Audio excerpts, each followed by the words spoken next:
1458 BC. A rebel warlord challenges the might of Egypt. The two greatest armies the ancient world has ever seen are ready to fight. The fate of Egypt lies in the hands of its young pharaoh, who has never before seen battle.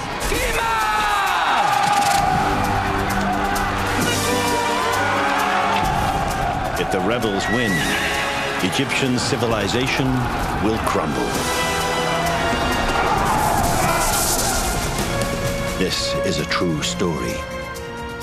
The chronicle of this epic struggle was carved into the stone walls of the Temple of Karnak over 3,500 years ago. It records how a pampered prince was transformed by war and turned his kingdom into an empire. He became Egypt's greatest warrior pharaoh, Thutmose III.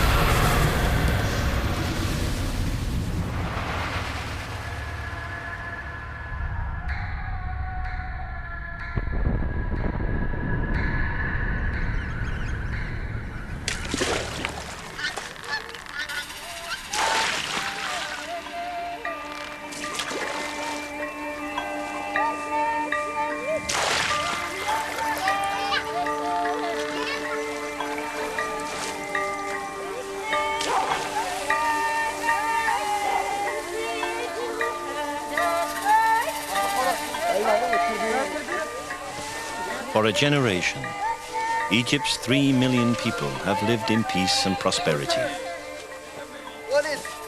Most are farmers and fishermen, living along the fertile banks of the River Nile. Thutmose is a peasant farmer whose family worked this land together.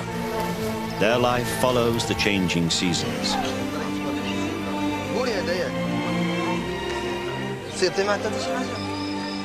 Egyptians marry young. Thutmose's wife is just 16.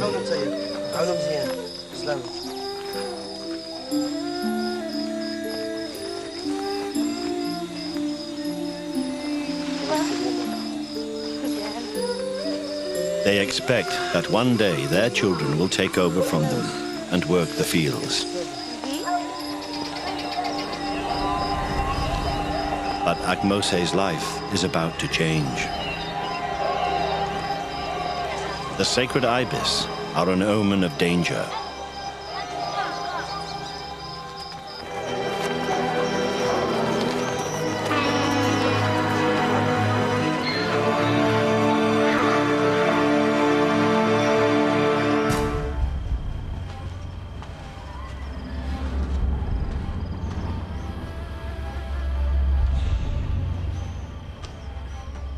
"200 miles away in the capital, Thebes, Queen Hatshepsut, the female pharaoh, is dead. While the country mourns, Egypt's enemies are gathering.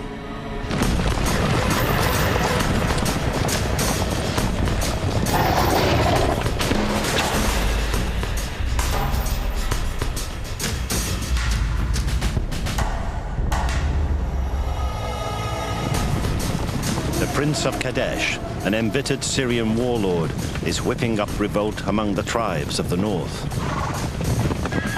For decades, they have struggled under the yoke of Egypt and her imperial ambitions. With 150 mutinous princes behind him, Kadesh plans to invade Egypt and crush the power of the pharaohs.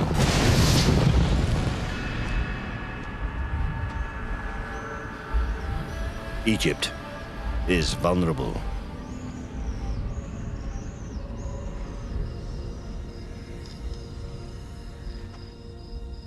What she needs now is a leader of unswerving courage and tested military skill.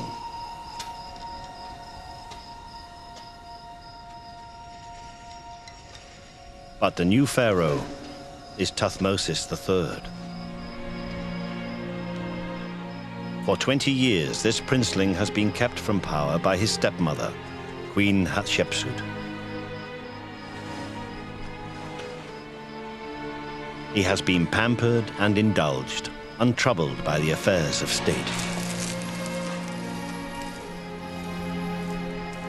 But now he is a king with a nation to lead.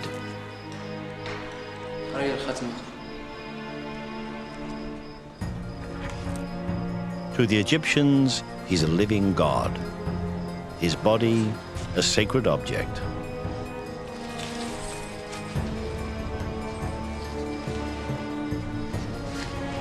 But to his enemies, he's simply a young king with no experience of battle and a feeble hold on power.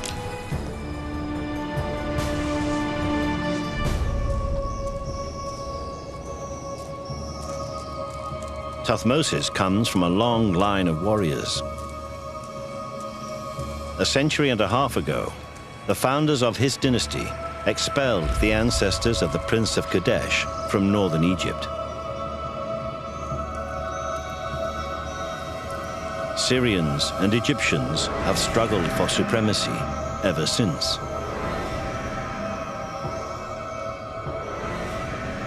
But none of Thutmosis's ancestors ever faced a military challenge as great as the one that confronts him now.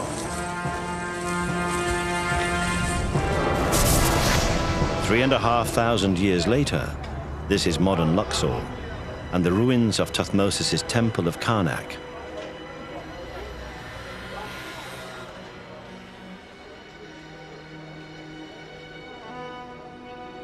In a narrow passageway, on a wall few visitors will ever notice, there's a long inscription in Egyptian hieroglyphs, carved on the orders of Thutmosis himself.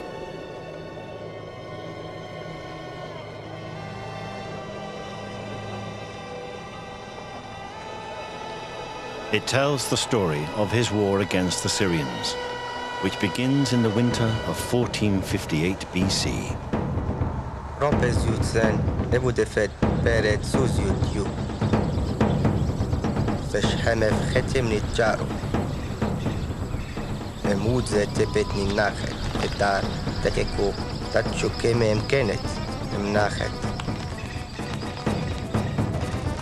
Just weeks after taking the throne, Thutmosis and his entourage moved from Thebes to the fortress of Jaru, 500 miles north.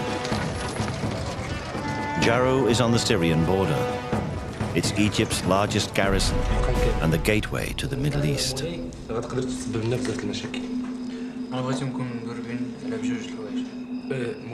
The young Thutmosis locks himself away with his generals.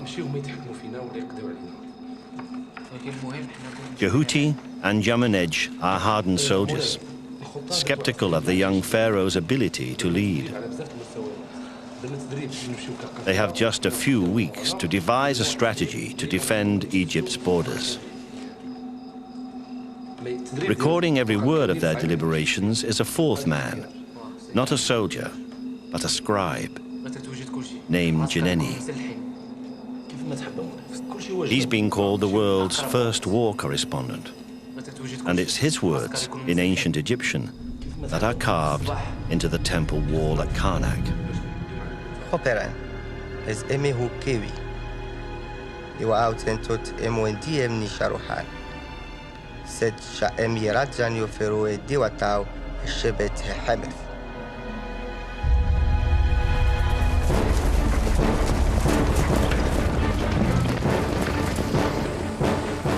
The Prince of Kadesh and his allies have gathered at the city of Megiddo, near present-day Jerusalem.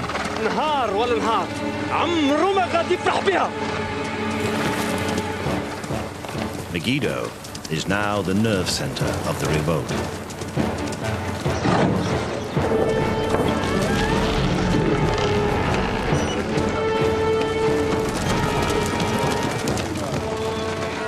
Kadesh has persuaded the northern warlords to provide him with every fighting man they have. Under his command is the largest Syrian army ever assembled.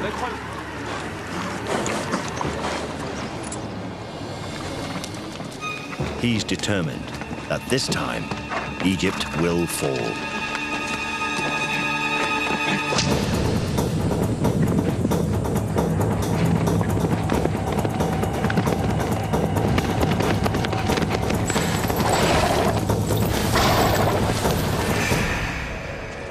مولاي الأمير القديس كاين في ماجيدو.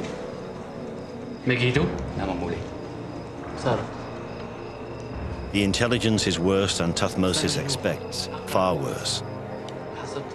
Megiddo is just 150 miles from Egypt's borders, and Thutmose is heavily outnumbered. أقرب وقت كيف ما تحب مولاي. سلاح كل شيء. He needs more men.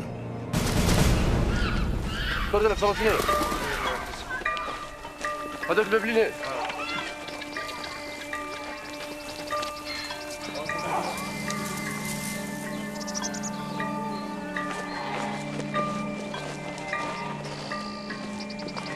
الحاج محمد.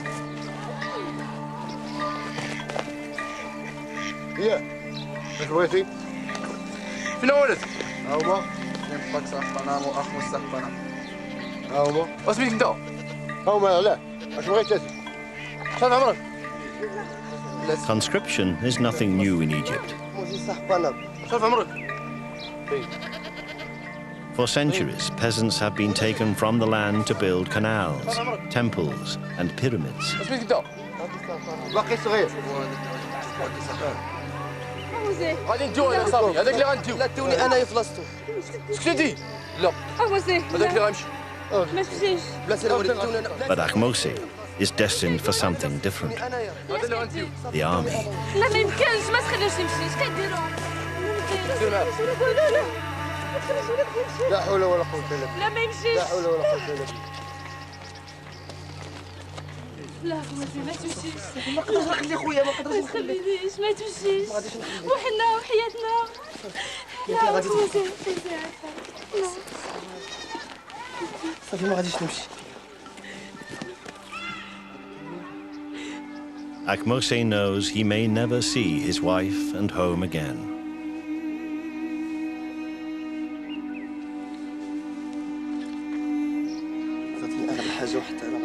The eye of the hawk god Horus is a magic charm that wards off danger.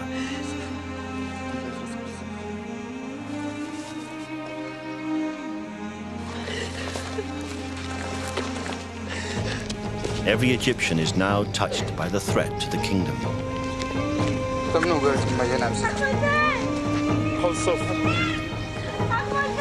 Ahmose is just one of thousands of young men herded north to possible death in the struggle against the Syrians.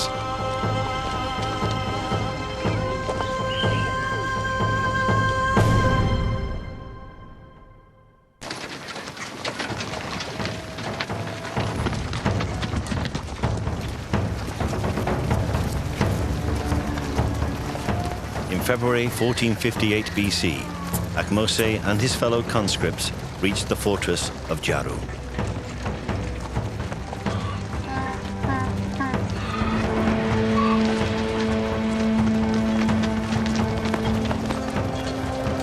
The pharaoh is mustering every fighting man in the kingdom to throw against the Syrian rebels who plan to invade Egypt.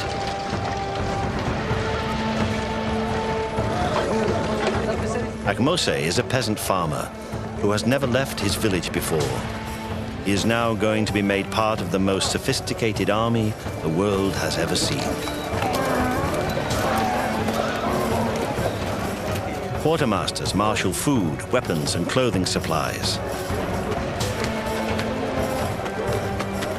Every day, an army of 10,000 men consumes 14 tons of grain and 95,000 liters of water. The wealth of Egypt pours into the war effort.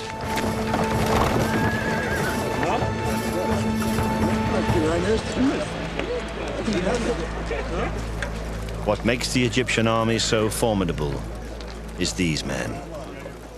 An elite corps of professional soldiers, Nubians from the south, in what is today Sudan.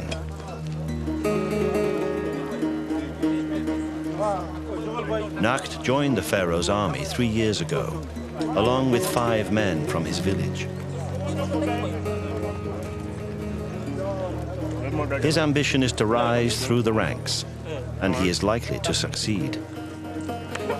Nubians are admired by the Egyptians for their courage, strength, and skills in combat.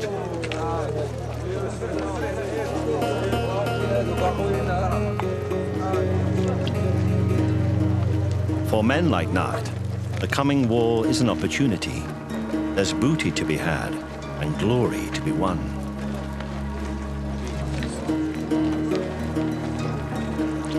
Other Nubians have become generals and risen to the top of Egyptian society.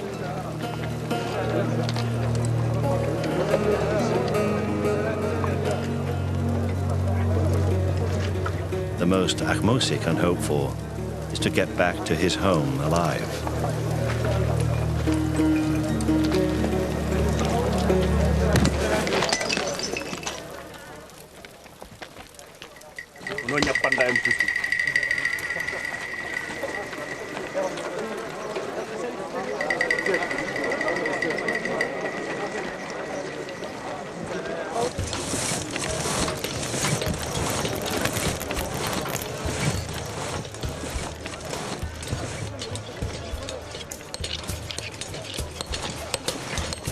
Raw recruits must be made part of the military machine.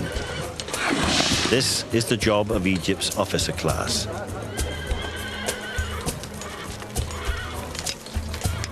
Yamunej and Jehuti are two of the pharaoh's most trusted generals. They come from very different backgrounds. Jehuti is an aristocrat. Yamunej rose through the ranks.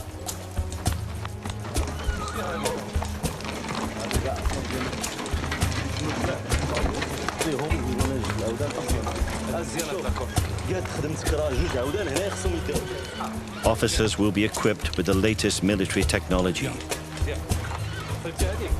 Ivory-tipped arrows, bows made of imported birch or elm, bound with glue made from fish bladders,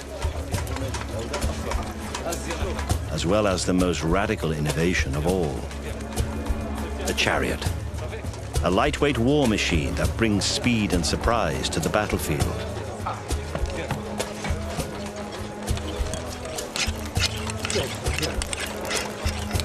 The lower ranks will use more basic weaponry, axes, knives, and spears.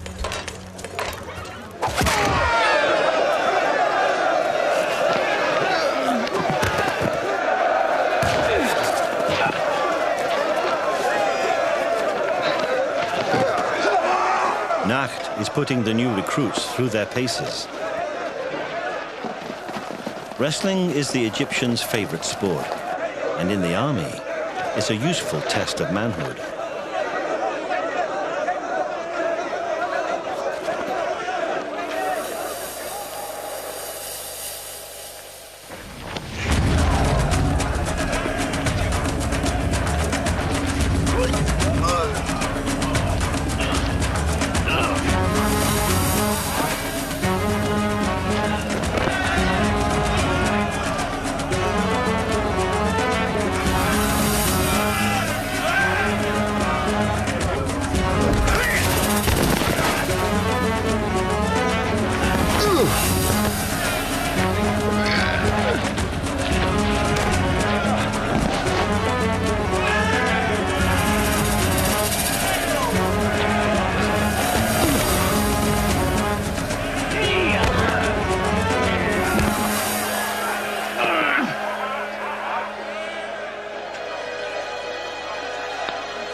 Ahmose has made the grade, and the pharaoh's army is in fighting spirit.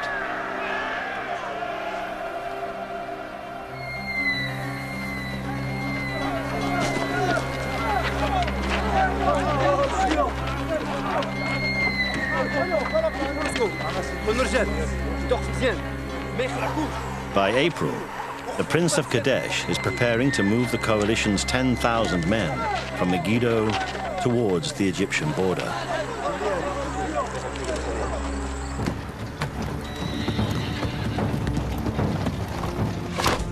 Thutmose, the inexperienced leader, has grown in confidence. He won't wait for the Syrians to invade. He won't fight a defensive war.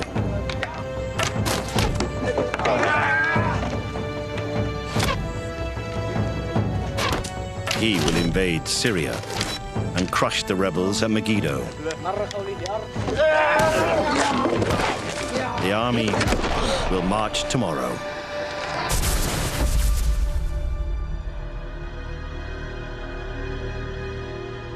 This momentous decision is recorded by Jeneni in his chronicle, inscribed on the walls of the temple of Karnak.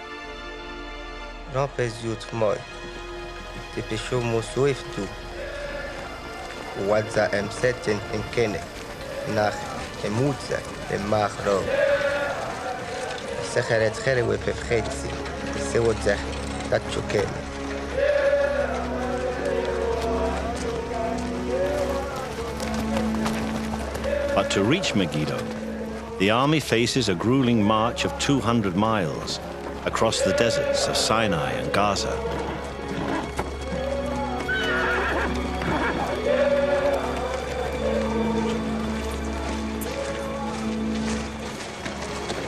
Jeneni the scribe is part of the campaign.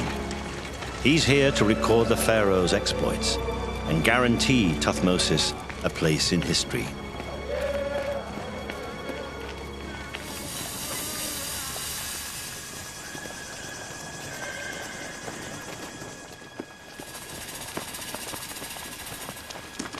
Jeneni is not interested in the hardships of foot soldiers, such as Ahmose and Nacht. But this 1,000-year-old papyrus, discovered in a tomb in Luxor, tells us what life was like for the ordinary soldier on campaign in Syria. ستاهم إرخارو بيصرف إفسو دون حبسو تبتو إناف مشعو إرقاي تاسو زويث محرخمت انهورو إيوشانس ميداباي حاماي ستخاتف وحيو إخامف دجاتف حاف قانف باتف سقابي ومشعو.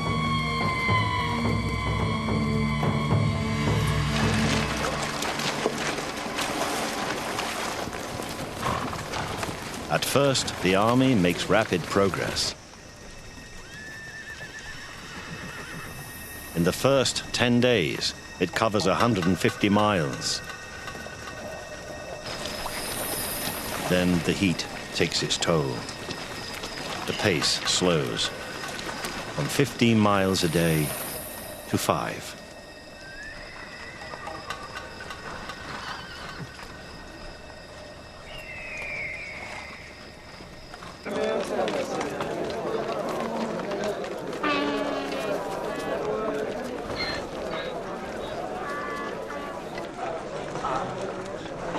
Three weeks later, and the troops have crossed the Gaza Strip and the hills of Canaan. They're camped deep inside Syrian territory at Yacham, in present-day Israel.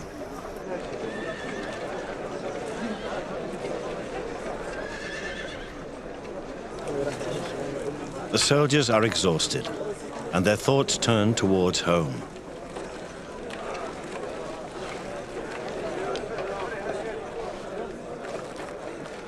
Ahmose, like every Egyptian, is terrified of dying outside his native land. If he's buried in foreign soil, without his family to tend his grave, he'll have no chance of reaching the afterlife. If he dies here, his spirit will be cast into oblivion, and he'll face a second death. And perhaps Thutmose, despite his status as a god, is troubled by the very same thought. He's just 30 miles from Megiddo and the rebel army, and now he must make a decision. The choice he makes will dictate his future and the fate of Egypt.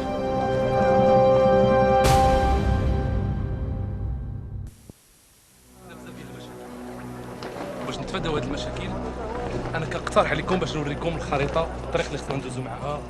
The young pharaoh now faces the most important decision of his campaign. Jeneni records the discussion with his generals. For the first time in his account, We hear Thutmoses' own words as he spoke them 3,500 years ago. خروي بفكيشي نكاريشو يو اك ارمكتو سو امو امزات سحونا فنا خورون يخاصو نيم ونو حمو لكيامه نشائر نهرنا سسموس المشاسن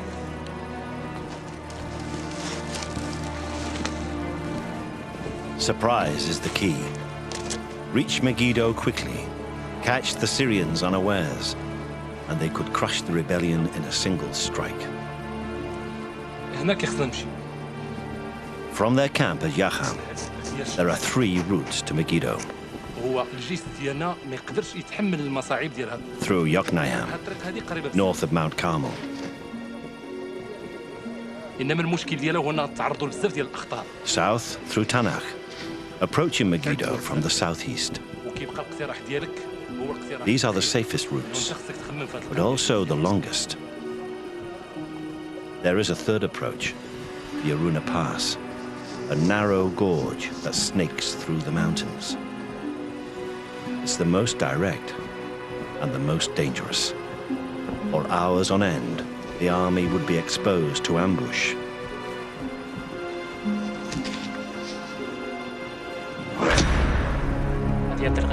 They'll take the Aruna Pass.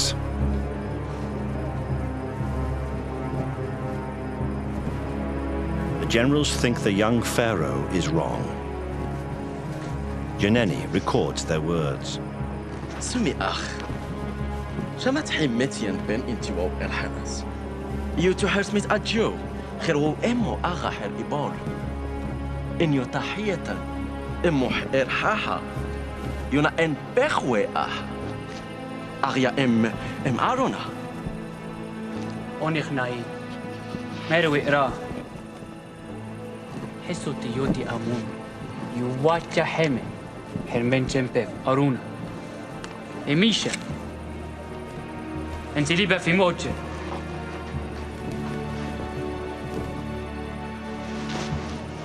حرنا الماجيان جودا جوين ميك كاسن إمنا خير وبوترا إن يو حمف وجهر كي مجن يوفا إرسنة جنان كاسن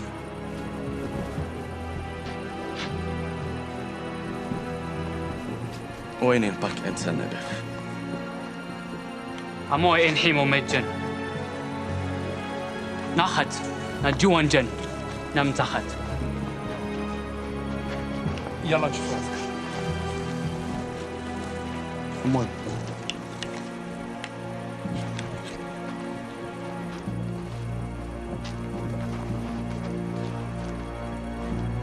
But has Thutmoses signed the army's death warrant?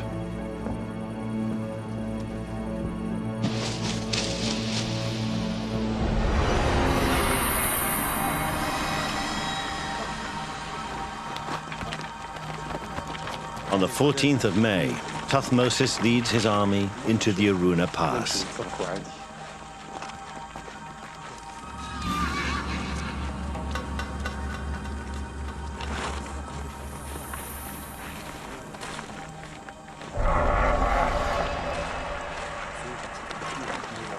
"10,000 men must march in single file through the narrow gorge, utterly exposed.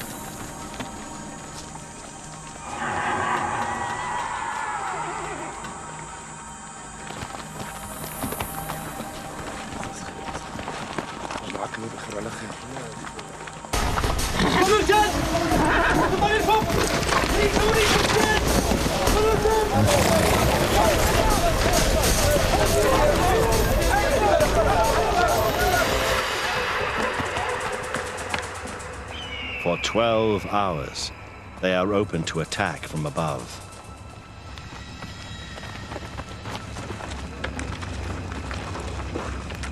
حط السلامة وصافي.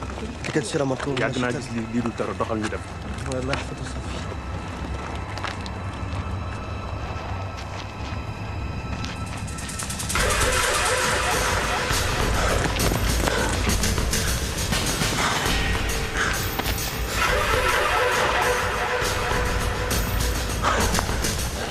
مولاي لقد سلك فرعون But the Syrian ambush never comes. طريق القارون.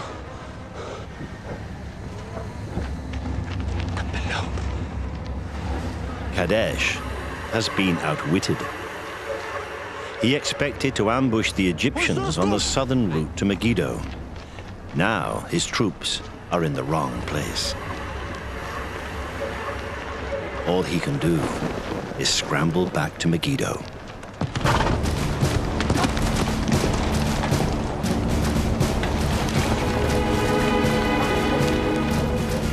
Six hours later, Thutmose is within sight of the Syrian stronghold.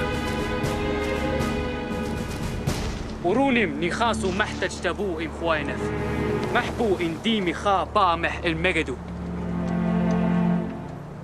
Tomorrow, for the first time, Thutmose will lead his men into battle.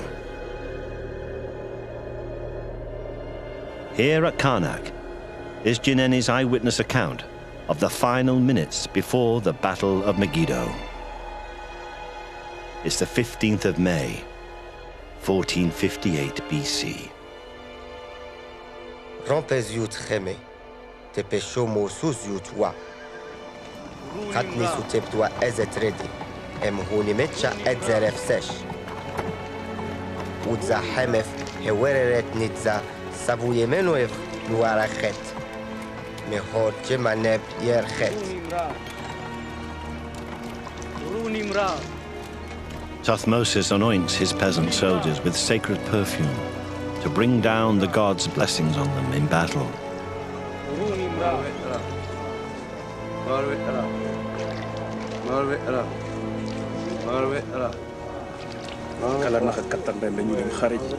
The real test has come.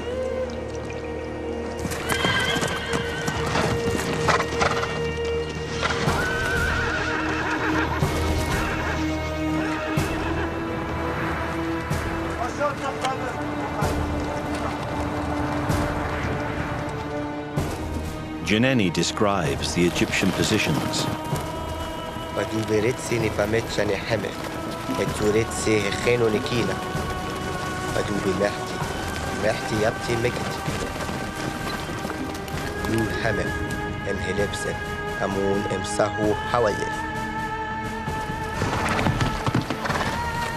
Kadesh too is ready.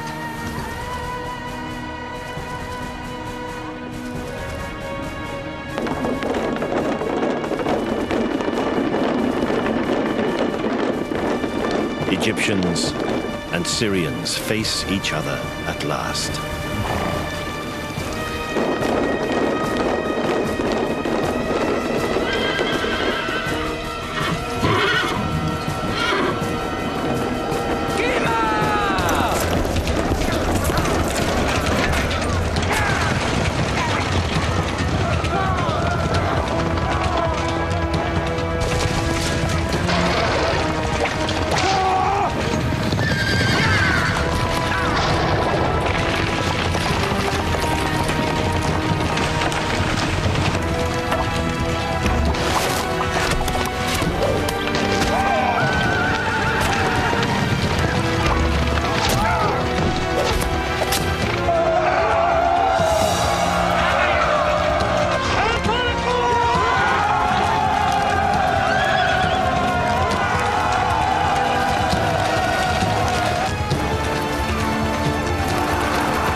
Syrian bodies drop around him, Kadesh's dreams of conquest evaporate.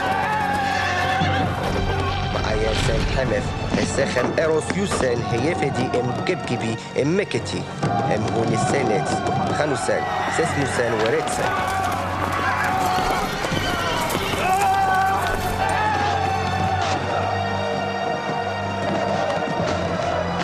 Hutu seten tebetet, hupsusen en diempen.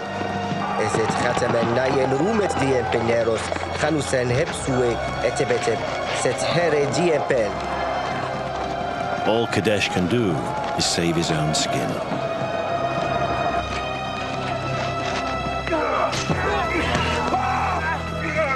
The Egyptians have victory within their grasp, but they let it slip through their fingers. Instead of attacking the city, they loot the bodies of their Syrian enemies. It's the common soldier's chance to enrich himself, but it's a military disaster. Janeni's account condemns the foot soldiers for their greed. Ezet, haner met shane hame fredi lepsen. Ehak nayen chetue enayen cherewe yusen. Ehak mekete emtat.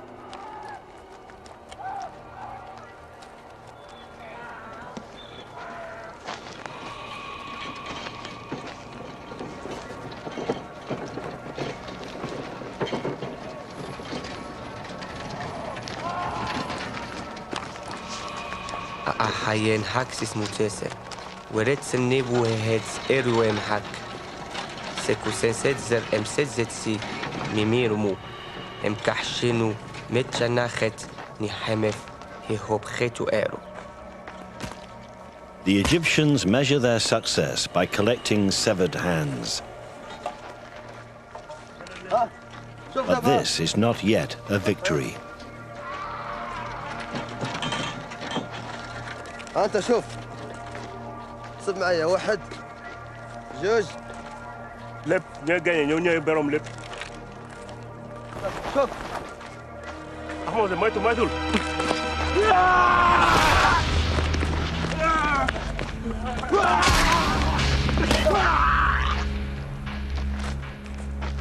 Has the greed of the foot soldiers been the Egyptians' undoing?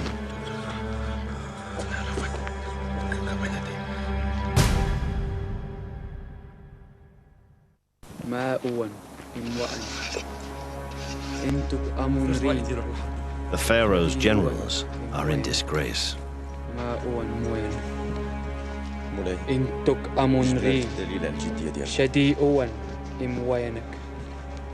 It was their job to take Megiddo. Instead, they stood by while their own soldiers plundered.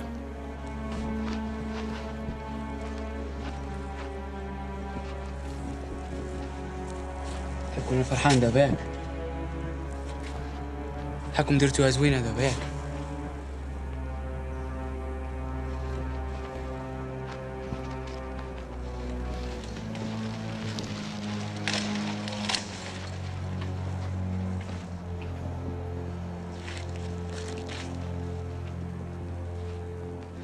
رنوينا منيو نخط مكرت ياني انتو مكراه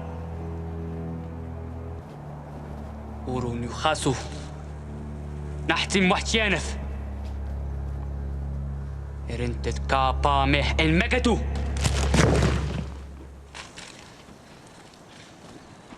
خرجوا عليا Thutmosis will now have to starve the Syrians into submission.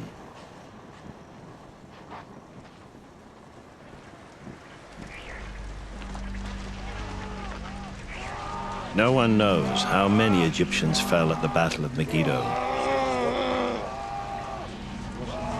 The Egyptian military documents keep quiet on the subject of their own casualties.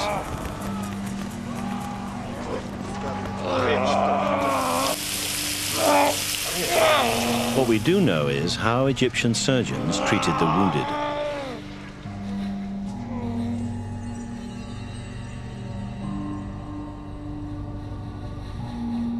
This papyrus is the world's oldest medical textbook. It gives detailed descriptions of treatments for battle injuries.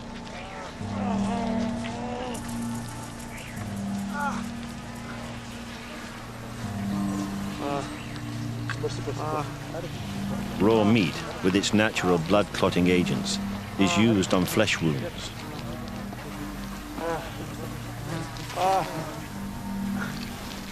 Burns are treated with a mixture of gum, ram's hair, and the milk of a breastfeeding woman.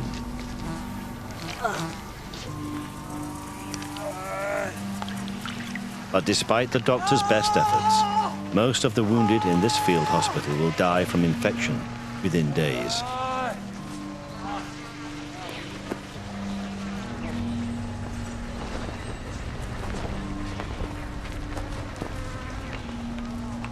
Another ancient text sums up the fate of many Egyptian soldiers.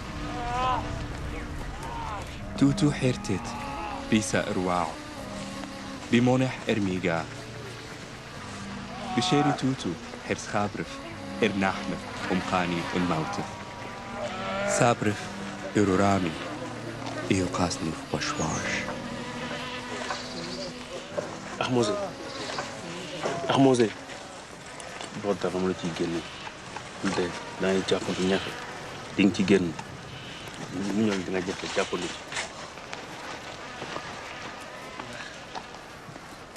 أحموزي أحموزي أحموزي أحموزي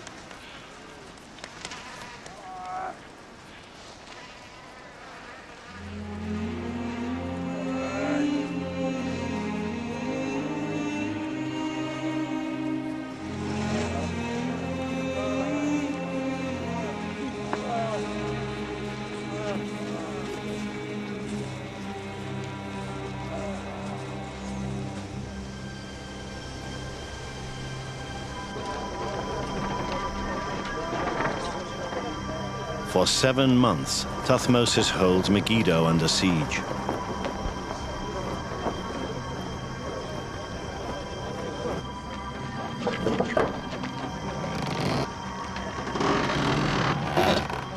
Finally, in December 1458 BC, a symbol of surrender.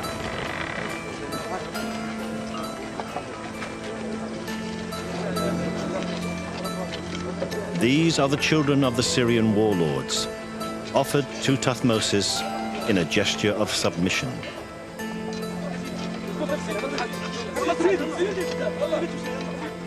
The Syrian revolt is over. The children will be taken to Egypt as hostages and killed if their families rebel again. Some are destined to become puppet rulers within Thutmose's new Egyptian empire.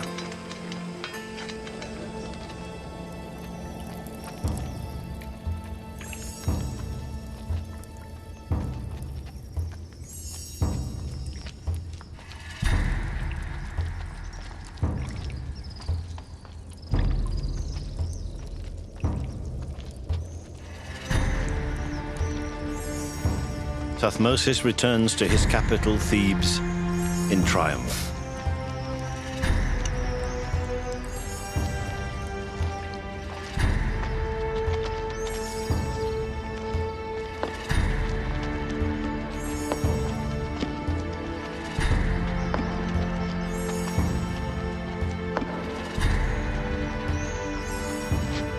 No one doubts his strength now.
urunu khasuten hikhentu eru. Esen tabu hamef. Etibehtaw khesusen. Ini akhope chef inuru bawamun ikhansunim. Ezet urunem he huwe hamef. Khiar enusen emhet nebu. Sisen mefkat sisen rokit menement. Awat natmet shani hamef. Watket musa khiar enu mkhentet. The final words of Jineni's chronicle are those of the defeated enemy, the Prince of Kadesh. نيو حمن إريبونا همو خباغا هنا خجات باينا ام أهاو النئونا جيران تدمان الباوف الرديان خنان طاو امير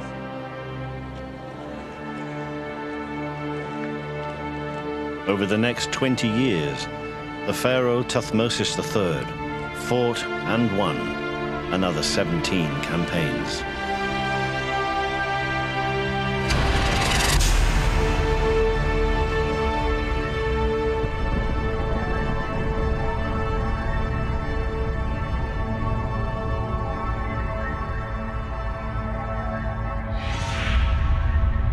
At the time of his death and mummification in 1425 BC, he had imposed Egyptian rule across an empire that extended, he claimed, as far as the circuit of the sun.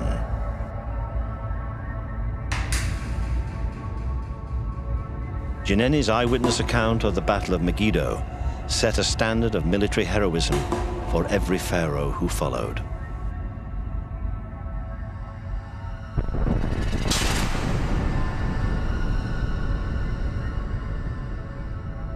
As Thutmose intended, he is still remembered today as Egypt's greatest warrior pharaoh.